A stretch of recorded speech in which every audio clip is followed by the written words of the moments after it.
Hey y'all, I hope everything's going well and I hope that you are attempting to do your schoolwork. I think for the most part you are, but obviously we're not going to go back to school until hopefully April 27th, and then you'll get to see my lovely face again as I will get to see y'all's.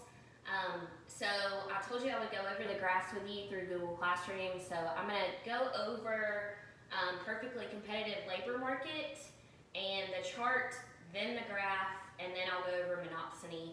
And I know it sounds really weird, but that's what it's called. So first thing, so we already talked about perfect competition when it comes to market structures. We know that they're price takers and that they sell the same exact thing, and that's what makes them perfectly competitive. Same thing on perfectly competitive labor market, except now we're talking about the workers and not necessarily just the good.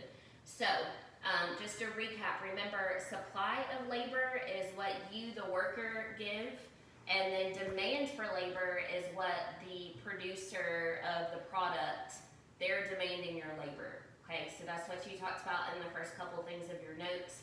So now we're just going to hit perfect competition as far as labor goes. So again, they have the same exact skills and get paid the same exact wage, and they're technically called wage takers. So it sounds just like perfect comp from the other stuff we've done, except now it's talking about just workers, okay? Golden rule was MRP equals MRC. We've already talked about that. Remember, MRP is demand, whereas MRC is the actual wage, okay? Remember, it does not change under perfect comp. So the goal for this is for the company to figure out how many workers that they should hire.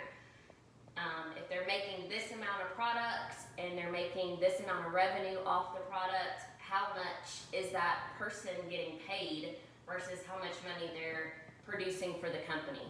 So obviously you want the MRP to be greater than the wage, which would be your MRC. Okay, so you have this chart in your notes. I'm just going to run through it.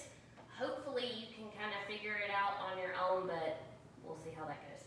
So you've got units of labor, so how many workers you have, total product, so each worker, this is how much they're making. Okay, that's what it was already given to you. Your marginal product, we have done this numerous times. Remember what that word marginal means, which means additional.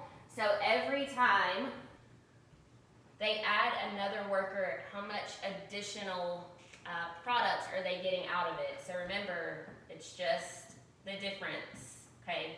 So we've got 10, I'm gonna, I don't do math, so I already did it.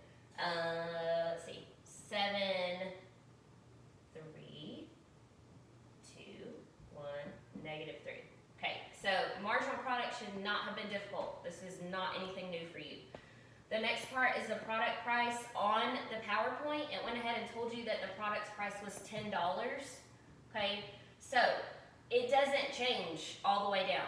So of course, if you don't have any labor plus any products going on, then there's nothing going here.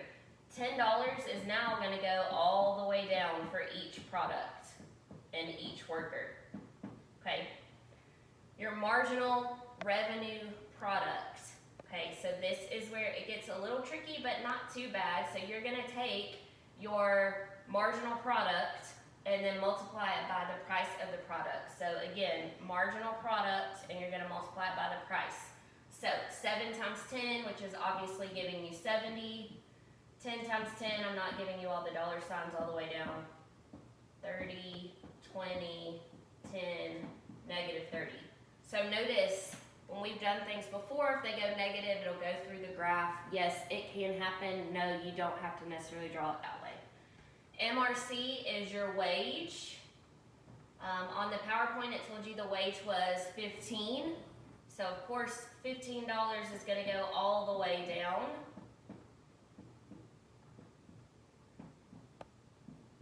Okay, and then at the bottom of the PowerPoint, it's asking how many workers should this company hire? So our goal, or our golden rule, is MRP equals MRC. So we want these two numbers to match. So our wage is 15, and now we want to find where MRP is at 15. Well, obviously none of these numbers are 15. Okay, so what I said just a minute ago was you would rather this be higher than what you're paying the worker. So if I'm looking, the next or the closest thing to 15 without being under 15 would be 5 units of labor or 5 workers. So this is going to be how many workers you would hire, which would be 5. Okay, so again, this is your MRP and this is your MRC. Okay, wage and how much additional revenue that worker or workers are making for that company. They don't want to hire the 6th or the 7th worker because they're losing lots of money, but they're still having to pay them both $15. So we're going to leave it at that. So MRP equals MRC, they're going to hire 5 workers.